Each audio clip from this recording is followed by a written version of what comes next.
Eh.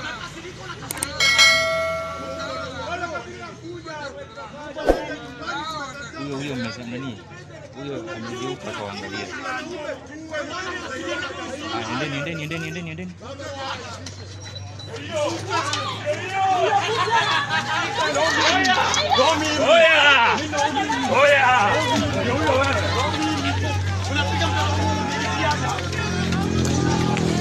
Of the day utaumia.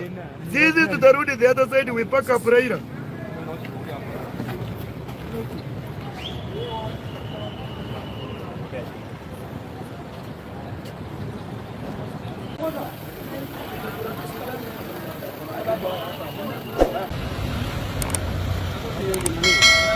Illegal demonstration.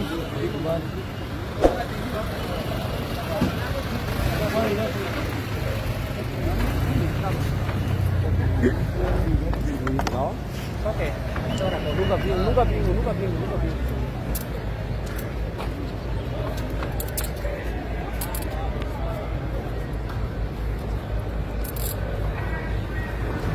Toca.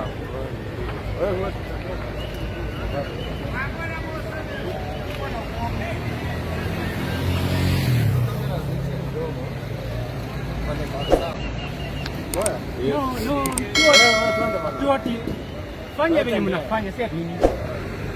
We are living in a free generation, my friend. This is a illegal generation. Exactly. Allah. Think that doesn't mean anything. Allah. Atoka kwa hii kanisa. Wewe niweke hapo niweka. Wewe acha mambo yako. Ama kama natembea tu. We shall walk. My friend. Allah. We shall walk. So we have to deliver the message. We said peaceful maandamano, I have done it. I have not done anything wrong. I have not placed anyone. So there's no problem.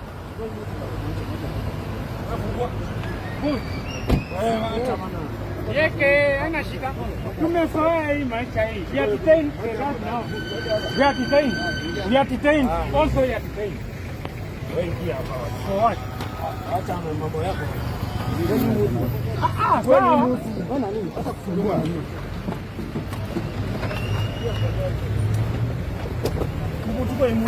Chukua huko. What have I done wrong? What have I done wrong? Don't my ship. No, my ship hapana. Ingia tu. Ingia kama. Ingia. Ondoka.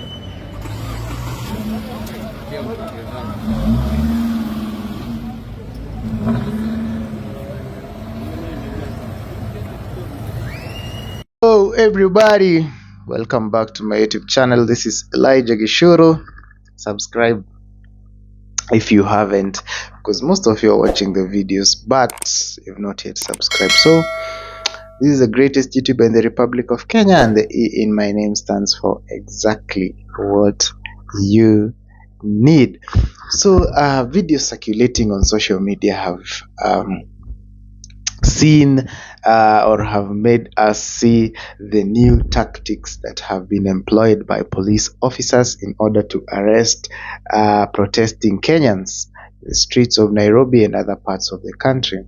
In a video that went viral is when a police officer was posing as a journalist, was actually taking videos and photos, and then in a split of a second the police officer actually managed to go and attack a protester who did not see it coming, because he was just protesting, thinking that this person is a member of is one of the journalists, is one of the members of the press, one of the members of the fourth estate, only for that member to come and arrest this guy dramatically and take him to the uniformed police officers, who later apprehended him and put him in a police van. Okay, so this is something that has caused an uproar, especially among members of the media, because they are saying such kind of behavior will put the journalist work at a very, very, very, very great risk.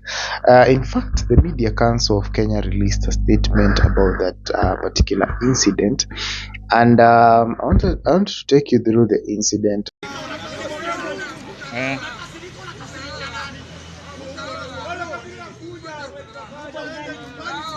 Huyo mmesema nini? Huyo amegeuka kaangalia. Endeni.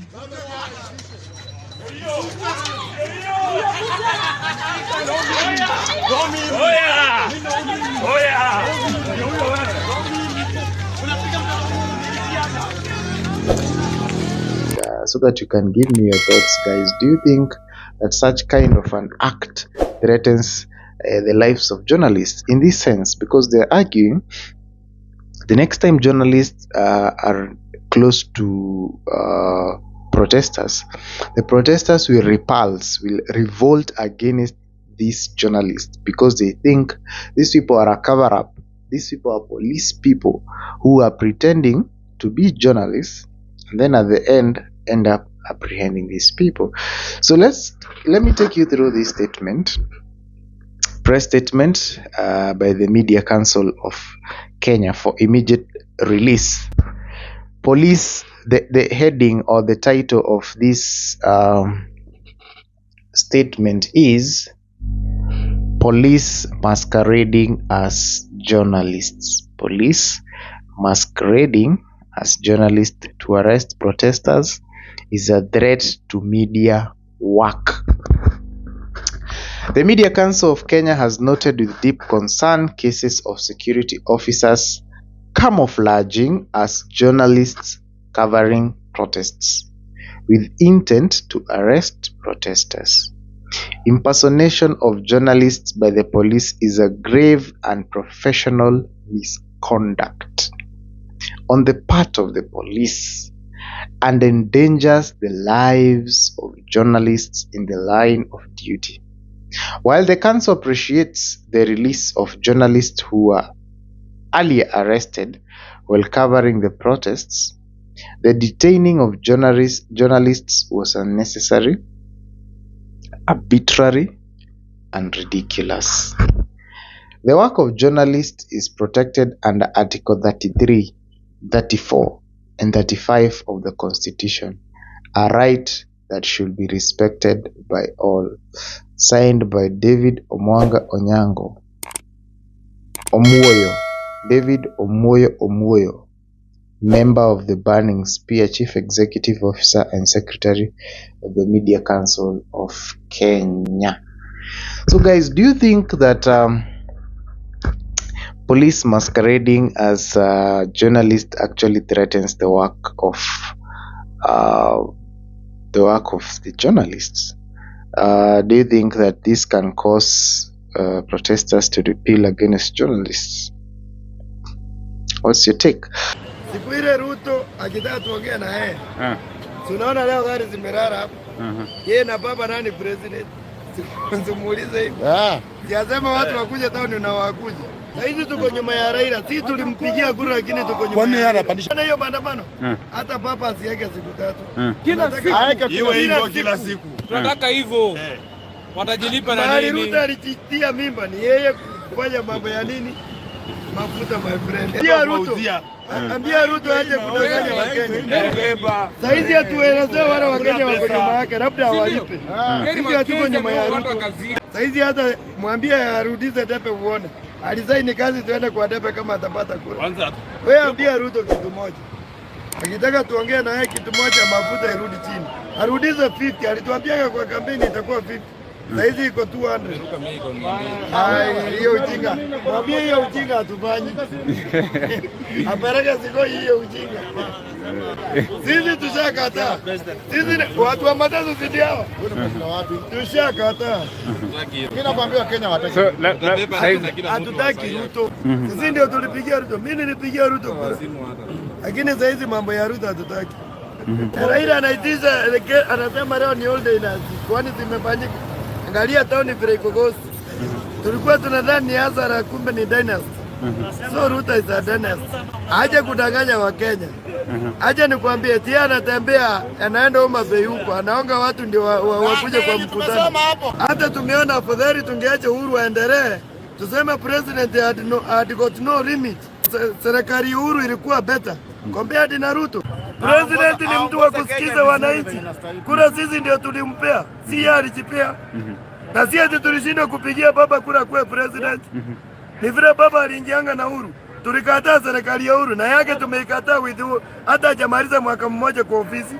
Kitu ya kwanza Ruto yeye ni dikteta. Sababu kama hawezi heshimu koti, anataka sisi tumheshimu.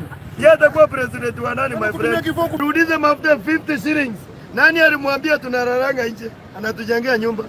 We are not interested to have an house in Nairobi. Nani alikuambia sisi hatujui bei ya mabati? Sababu mtu anataka ajilazimishe kitu yenye haja qualify. Unqualified to be president of this country. Uhuru Kenyatta. Uhuru alikuwa mwerevu hapa. Ndio maana nakwambia qualification zako they are still low. Mzee anakutupia mahindi, wewe unataka uchukue rungu eti uende kushika kuku. Hakuna kitu kingine. Aje nikuambie kitu moja Ruto. We don't fear you. We fear what you are doing. You are an anarchy dictator. So mimi kila kitu nawaambia wa Kenya. We made the wrong choice. Atukafanya makosa mara ya kwanza. We don't want to repeat the mistake. And guys, we've seen increased tactics by police, and one of the trending tactics is that nowadays, especially in Nairobi CBD, police officers are in plain clothes. When Julius Kamau, the activist, was arrested, he was arrested actually by plainclothes policemen.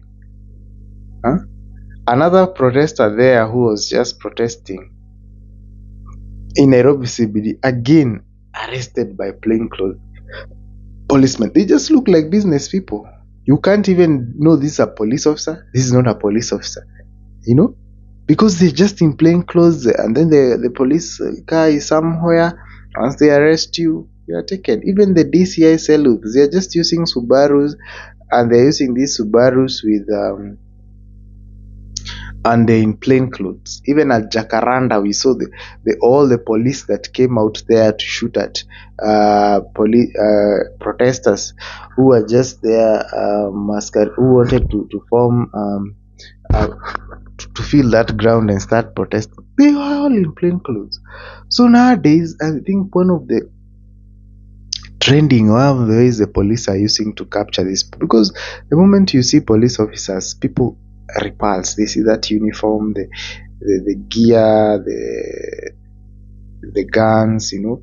They see those long sticks. The moment they see these things, people are already on their way out. People want to run. People want to run away from the arrests. But now what police are doing, they're just coming in those kind of fatigue. In plain clothes, so you'll not differentiate them, and then you are there giving a press statement about how the government is bad, and then they arrest you. You know, I mean, there's this boy who was just walking with his placard, he had nothing else, and he was arrested. Was also arrested.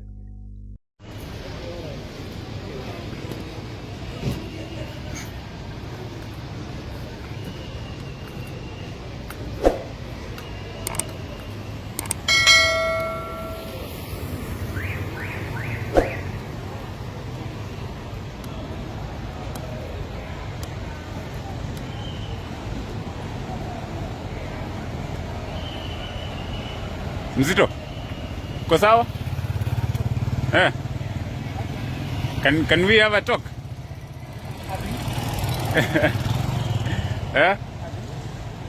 No, maybe black card. Black card ni ya nini? Hiyo. Just a message from today, and tomorrow after the picture of the Hello. Unataka kuambia Wakenya nini? Niko huku kwa City Hopper, mahali City Hopper ziko panda hivyo na hiyo njia. Asi wote ya mzee, hakuna Mkenya alienda hakwenda kanisa kwa mashambani, kama shambani anasikia kwa mtu. Lakini what is going on? Unaweza kuja hapa tuongee dakika moja. Sasa hakuna mwenajua, hakuna mwenelewa kinaendelea. Anyone knows what the poor knows. What is happening in this country? What is the message in your the message is that my main message for today is that Mr. President should listen to the people of this country. It's not that he can, no matter how the backward, but he should listen to the people of this country. They should listen to the people of this country. And he was elected the president. I accept that one. But if you are elected, but you can't listen to the people of this country, and they are, you as in you are the president, surely, and the people are crying. Why should you people crying when you are there? Please, can you listen to them? Listen carefully. The cost of living, people are, no matter, whoever can afford 100 bob now cannot afford anything. Whoever could afford that time now can afford that, say people are crying. So the only way, what way? Let Mr. President, the people, the voice of the country, let the cost of living, and listen also to the people, especially what we can say right now. Listen to Mr. Prime Minister who is the chairperson of, is our leader. Now, what he talks to you, can you negotiate, talk to him? He will tell us what to do. We can accept that one. What's in your hand? My hand? The message in your placard. What's that?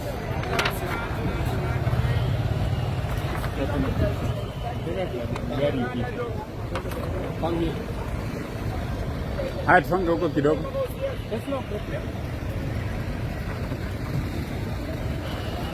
Mwambie apite.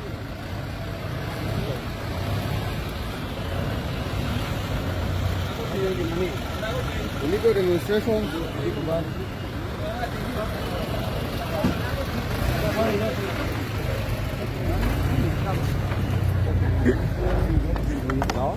Okay. Nunca vi.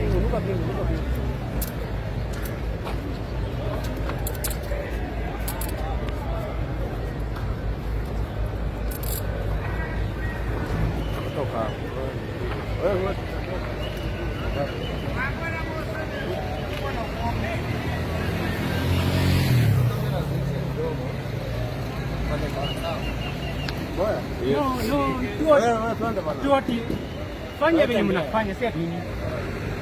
We are living in a free generation, my friend. This is a illegal generation. Exactly. Allah. Think that doesn't mean anything. Allah. Atoka kwa hii kanisa. Wait, niweke hapo niweka. Wewe acha mambo yako. Ama kama natutembea tu. We shall walk. My friend. Allah. We shall walk. So we have to deliver the message. We said peaceful maandamano, I have done it. I have not done anything wrong. I have not placed anyone. So there's no problem. Good. Yeke ana shida. Tumezoea hii maisha hii. We are detained now. We are detained. Also we are detained. So what? Acha mambo yako. Sawa. Mbona nini? Acha kusumbua.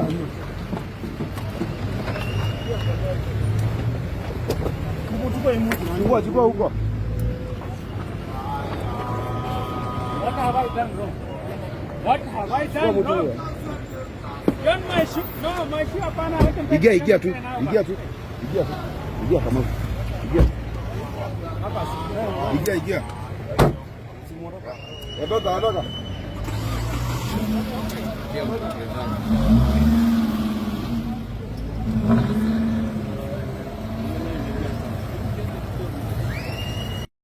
And he was asking the police, what have I done? What have I done? You know, why are you arresting me? I'm peaceful, I'm alone. He only had a placard. He was arrested. Even we saw the other one was just giving statements, you know, to the media. He was also arrested. So it is not easy out there for protesters. They are finding it rough, whether peaceful or not. We just get apprehended, and the media council is raising concern and saying, you know, this is so unprofessional on the part of police. Don't pose as journalists. You can be in plainclothes. We have plainclothes police officers and DCI officers are everywhere, but don't pose as maybe somebody or not, because you're going to endanger, you're going to make it hard for the other person to survive in their career, because they are also very, very, very wary about them being arrested, about them being repulsed by the protesters, about the protesters developing what negative energy towards them, about the protesters developing a dislike for them and trying not to even get close to these journalists. And journalists cover so many things. We've seen documentaries of journalists covering hardcore criminals, drug lords, warlords.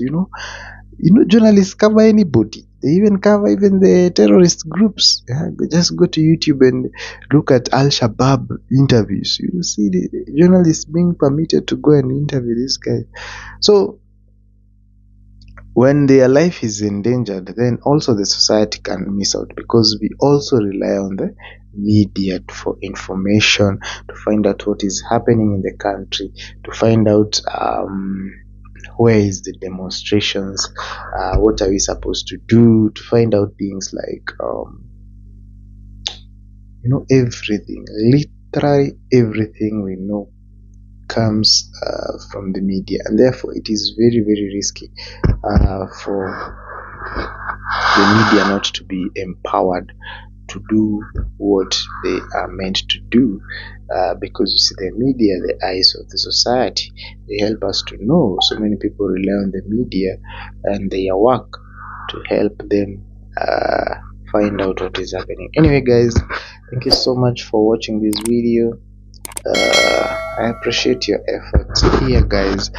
Thank you so much for the support. I love you so much, guys. We're growing every day, and I'm sure we'll get to where we are supposed to be in due season. In the meantime, adios, and see you in the next video. Subscribe if you've not subscribed. Tap that subscribe button. It's free to subscribe. Thank you.